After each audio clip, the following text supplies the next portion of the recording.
SSS members, paano nga ba mag-apply ng lump sum at kailan tayo po pwedeng mag-apply ng SSS lump sum?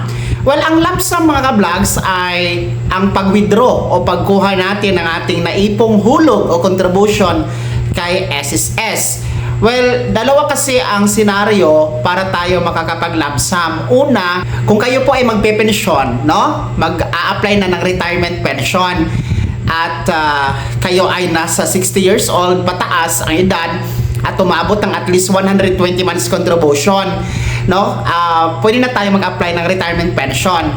Then, mayroong dalawang option dyan. Pwedeng tuloy-tuloy monthly or mag-lump sum or 18 months advance pension, no? Ibig sabihin, kukunin mo yung 18 months na pension ninyo, saka ka na tuloy-tuloy na mag-pension monthly after ng 18 months. So, ika 19 months. So, pwede yon, no? It's either tuloy-tuloy na pension or lump sum.